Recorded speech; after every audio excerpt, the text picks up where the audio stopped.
What if I told you there are cities on private islands stuck in other time periods where the 1950s, 60s, 70s, and 80s never ended? It all started decades ago as a social experiment funded by billionaires and governments to create isolated micro-societies locked into specific time periods where citizens would be kept completely in the dark about any technological or cultural advancements beyond their assigned decade. There's an island where everything is still 1950s, Americana, the cars, the music, the fashion. Citizens there have never heard of the internet. Space travel is still a distant dream, and television is a luxury with only a few channels. Just across the ocean, you'd find another island locked in the psychedelic 60s, in the midst of the hippie movement, where everyone's wearing tie-dye shirts, completely unaware that the world outside has moved on. This is a joke for entertainment. Good God, don't come for me.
Have evidence that somebody had the capacity to explore the world during the last ice age. One of the things I find most striking is the presence of Antarctica on ancient maps, because we didn't discover it until 1820, and yet it's on maps drawn in the 1500s with great detail, which again were based on much older source maps that have now been lost to us. They call it the Southern Land, and it's larger than it is today, but it was larger than it is today during the ice age. What the fuck is it doing on a map drawn in the 1500s, which we know was based on older source maps when nobody knew it existed in the 1500s? To me, the obvious answer is we are dealing with the fingerprints of a lost civilization that mapped the world and that left evidence of that mapping, which ancient map makers found and used and incorporated into their maps. Te están ocultando esto. ¿Sabías que podríamos estar viviendo una gran mentira? Durante años hemos creído que la Tierra tiene solo 8 continentes.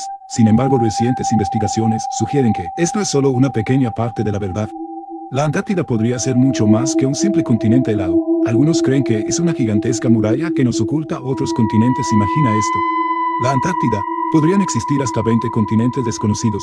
Estos no son simples tierras vacías. Podrían estar habitados por sociedades hiperavanzadas, con tecnologías que nunca hemos visto. ¿Por qué no sabemos de ellos? Si compartes este video te revelaré más detalles. Mapas antiguos y relatos históricos sugieren la existencia de estas tierras ocultas. Curiosidades anómalas. Se dice que los gobiernos del mundo, junto con las élites, nos mantienen en la oscuridad, utilizando a los 8 continentes que conocemos, como una granja de energía y dinero. ¿Te has preguntado por qué tantos militares protegen la Antártida, que nos están ocultando realmente? No te enfoques solo en si la Tierra es plana o redonda. La verdadera pregunta es, ¿qué hay más allá de lo que nos muestran?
That's as far as it goes on video.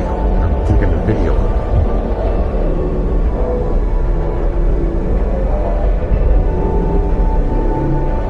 I don't know.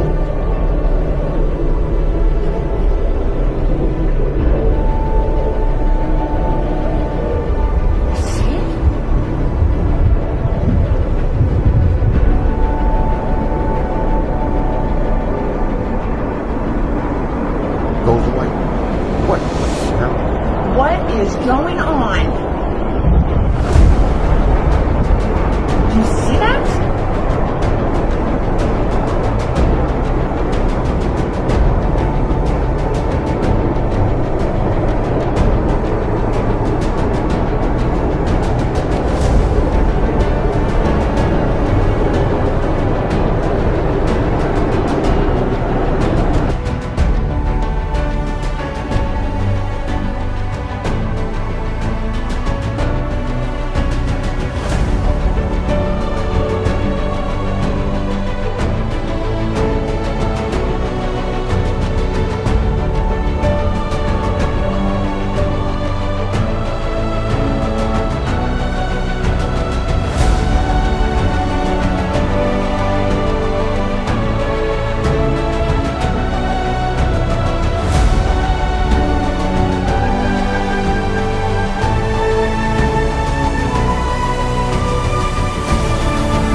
Multi-World Center.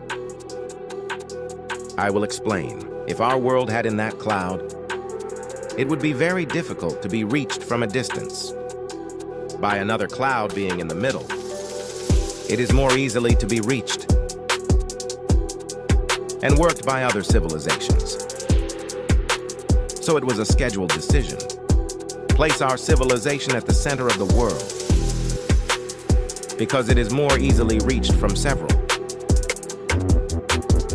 sides of civilizations coming from different sides. This is a point. Solar system does not exist. Solar system is a holographic projection, placed here also by besiegers, and projected here on our owner's film. Our dome works like a holographic projector, built by besiegers. The dome was not built by and any civilization, but the modification made to it, yes, by the besiegers who live here. The besiegers' world. That our civilization, she is not as evolved. There are others are more evolved. Because it is no longer evolved, precisely because she is the most recent. She went through several resets, made by custodians. By the Anunnaks of Nibiru, so she is the latest. So the least evolved has other spiritual issues. But that's another point. Daddy never saw anything like it in your life. Stop eating that spun sugar. You spoil your dinner. Papa, we saw the galaxy flood. Big waves came up and flooded the whole city. And when the water went back, it was all muddy and horrible, full of dead bodies. Oh, look, the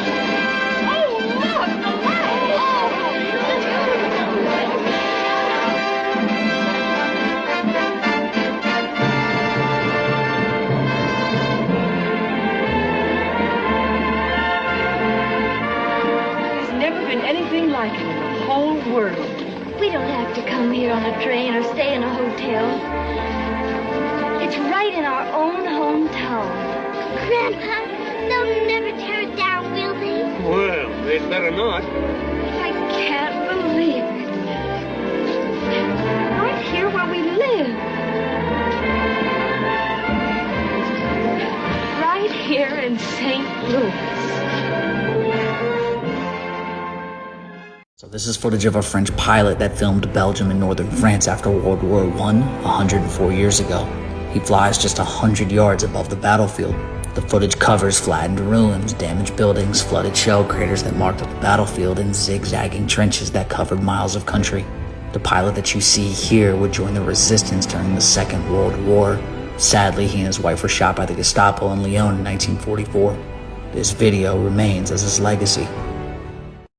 This is St. Petersburg in the late 1800s. the empty and muddy streets. This is not the result of overexposure. You can even see the mud-flooded layers here in St. Petersburg. But if this was overexposure for the cameras at the time, why is there not a single blur in the street? Not a single fruit stand, an idle horse carriage, nothing. The only thing you see showing any life here are the ships. Somehow they have no problem capturing their motion, but the rest of the city is empty. And the same can be found the world over. In San Francisco, we get this eerie panorama of, again, the same empty, muddy, and abandoned streets. Not a horse carriage idly parked, not a blur, not a fruit stand, not a piece of debris. These are the empty cities, yet to be repopulated from the orphan trains and the orphan asylums, ready to be repopulated after the mud flood. If you would like to argue camera exposure, I have many photos from the same time period and even earlier, showing large crowds moving through the streets. No problem picking them up. Here you just have completely empty and abandoned cities, with, of course, the whited out skies to go along with them. History is nothing more than a set of lies agreed upon, set of lies they agreed upon. Question everything, friends.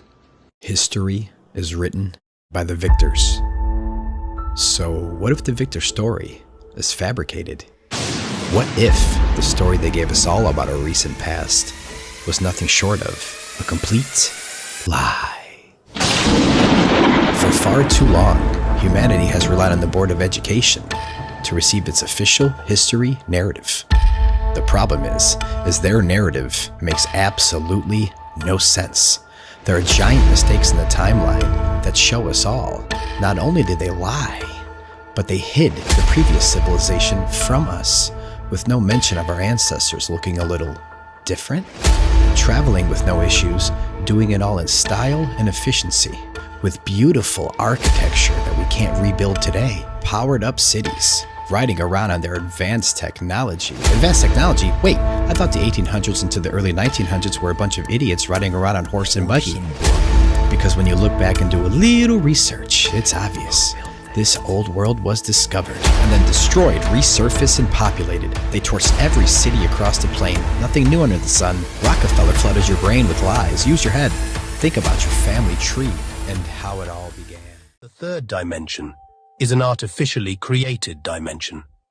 It was created around 12,000 years ago to control a certain group of beings on the Earth plane and to lock them into a type of hold, to ensure they would not reincarnate in and around Earth in a way that would be destructive to the higher dimensions. You can consider this third dimensional lock as a type of holding cell, removing the danger these beings pose to life in this sector. This action was taken after a war that destroyed a planet, and after the negative influence that was brought to Atlantis and Lemuria by these beings ultimately caused their destruction. It was after this destruction of Atlantis and Lemuria that this artificial lock was put in place. This was done through a technological mechanism on the moon. And this is why the moon has so much mystery surrounding it. Is it a natural satellite? Where did it come from? Who put it here?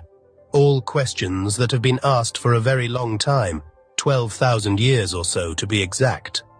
The moon was put in place by a federation of beings and councils of light to protect this sector. You, right now, in this moment, are still living inside this lock, this holding cell you can call it. It is not inherently negative, but its effect on the Earth and on life on Earth is negative in many ways, as the beings that were locked in this system have learned how to manipulate it. This frequency lock works by mirroring everything you think, say, and do back to you. But instead of giving you the fifth dimensional reflection, it gives you a denser third-dimensional version. It also keeps you from leaving to the fifth dimension and above by keeping you trapped in the fourth-dimensional astral between lifetimes. This system was put in place knowing that high-dimensional beings would escape this system with ease, and we report that almost all have. However, the Earth herself has decided to ascend, and this request for ascension necessitated the call of many higher-dimensional beings to incarnate on Earth inside this artificial dimension, in an effort to raise the collective frequency to such a high state that the Earth could lift herself from this artificial frequency lock with intelligent life upon her, and leave those in the lower dimension behind. This is actually what is happening now. The federations and councils who designed and installed this lock are back again, and have made adjustments to this technology to allow for this split in dimensions to happen. By updating the design, they plan to release all the souls who are vibrating at a much higher level along with Earth's consciousness, allowing Earth to ascend to the fifth dimension with intelligent and loving life upon her. This is what is happening in 2027. For the majority of humans on Earth, they will not notice this, for they will still be upon the third dimension in a type of simulated reality, as you are now. For them, nothing much will change. Just an increase in the calamities and crises as this level of simulation is coming to an end. However, those who transform and rise into the fifth dimension, past this frequency lock and into the true Earth and its natural state of vibration, the simulation will end as if a light switch was turned off in an instant, and they will experience a very different Earth. This shift will come in the context of a blackout in communication and power in most parts of the world. It will come in a moment of isolation and extreme fear, for that is when the split will occur. However, those who venture out into the world shortly after will experience a peaceful and loving world, more colorful, more real, and without a simulation of fear and density on top. It will be populated with the most loving souls on the Earth plane. A new world will be built in this dimension. There will come many from the galactic kingdoms to help Earth and assist her in bringing her back into line with the divine and the divine systems and races, essentially bringing the kingdom of God back to Earth. This is what was predicted and will pass. All. Somewhere between 1780 and 1815, we experienced nuclear war. And it is likely not the first time in the world, which resulted in a nuclear winter in 1816. A year without summer. The Anglo-Saxons called it 1800 and froze to death. Here are some screenshots from Google Earth. Photos of nuclear craters in the territories such as Belarus. Such craters are easy to find. White traces around craters are broken limestone, the basic material of that time. To visualize the damage, search in Google. Google Roger Fenton Crimea or James Robertson Crimea and see the pictures. And you will see the photos of these first war photographers that were sent to Crimea in 1853 after the nuclear war to take pictures of the siege of Sevastopol. Compare vegetation then and today. This is an example of a photo of Sevastopol by Fenton. Until the 18th century, houses were built entirely of limestone. For cutting yews were used advanced machines to make perfect parallelepipeds. Here are some photos of a house in Crimea. All the houses in all cities of old USSR are covered in clay for 3 or 4 meters. All houses that are deep in the ground for 3 to 4 meters and have such good quality. It takes 200 years, and during the Soviet era, such masonry of limestone is considered to be very good. This is Eski Kermen. Illiterate guides will tell you that this is one of the cave cities of Crimea, where people lived. And when I asked about this track, I was told that this track was done by cartwheels of local nobility. Whole other forests of the planet were laid down by blast waves.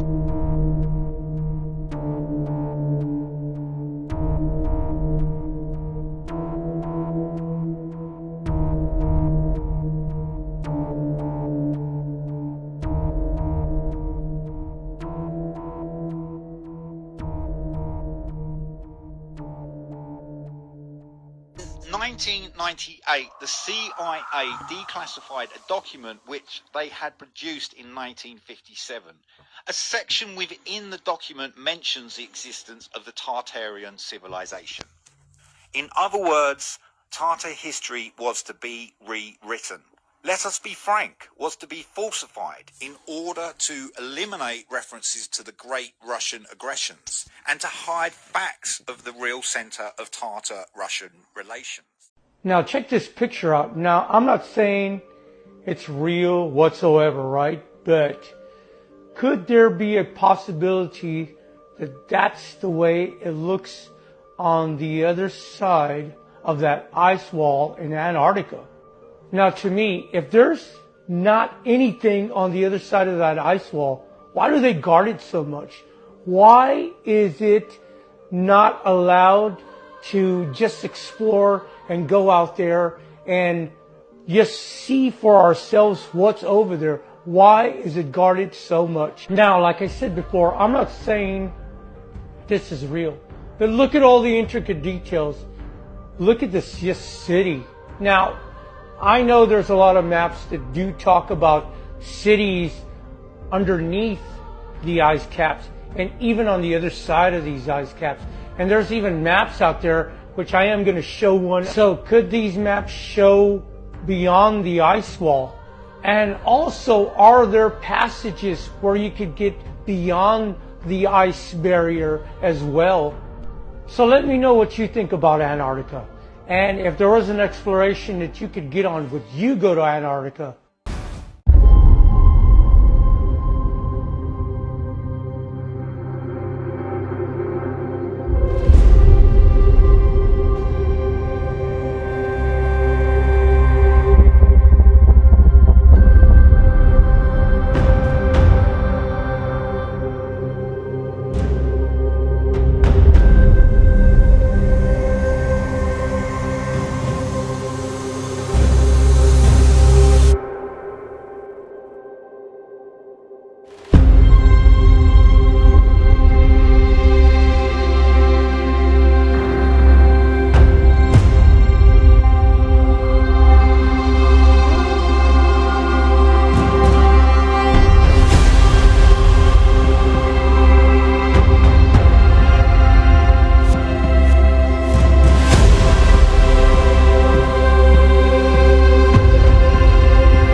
If you've never seen an engine like this before, congratulations, you're in for a treat. The operation of this engine is incredibly simple. Just a shake of the hand is enough to start it. Inspired by a video, this engine requires no fuel to run. Instead, it operates solely on a few strategically placed magnets. To meet their design needs, the creators built a basic engine from scratch. They crafted the crankshaft, cylinder, and even the piston, which was made from magnetic material. Since this engine lacks a conventional power source, they turned to the principle of magnetic repulsion, using magnets with the same polarity. By placing a magnet at the top of the piston and another of the same polarity above it, the repelling force drives the piston's movement. Thus, they successfully created an engine that theoretically runs on magnetic force alone. To start it, all that's needed is an external push to set things in motion. After installing this engine in a vehicle, they found it could drive normally, although at a slightly slower speed. In theory, as long as the magnet's strength doesn't fade, this machine could keep running indefinitely.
Did you know that in our not-so-distant past babies were created and incubated en masse?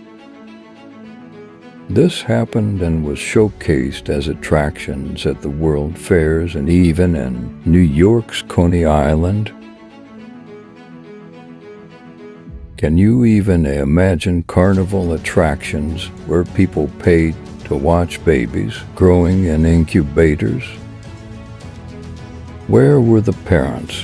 What happened to all of the babies? Well, have you heard of the orphan trains?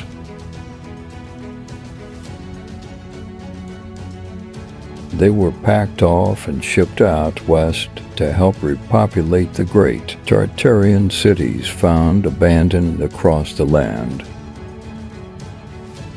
They were sent to humongous orphanages, and the people were able to get orphans to work their farms and factories.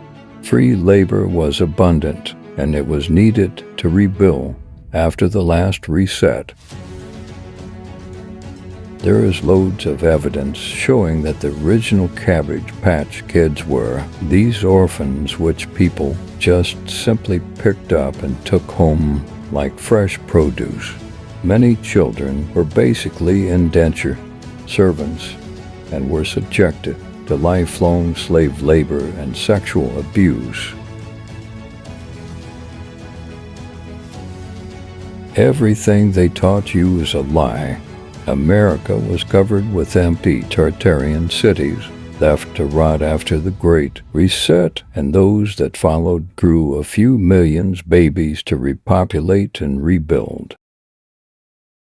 They dug out those cities and started over.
we're looking at Oscar, the first human modular prototype that is able to live in various setups.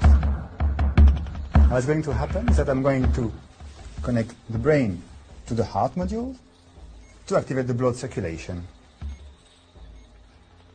Now, the lung is going to start breathing.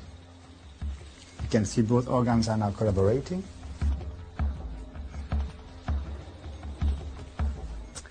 I can add a kidney module.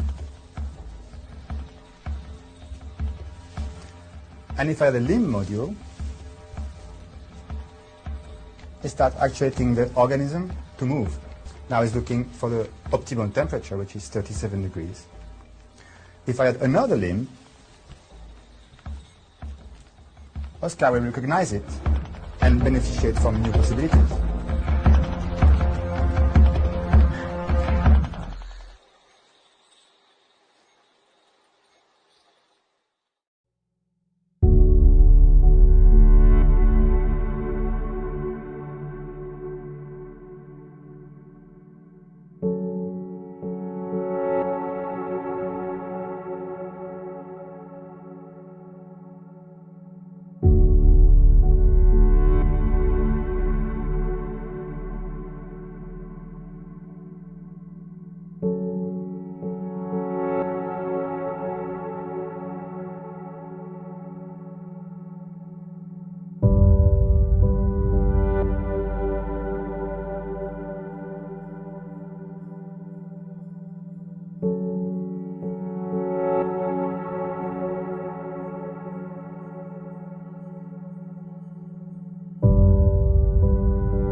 Thank you.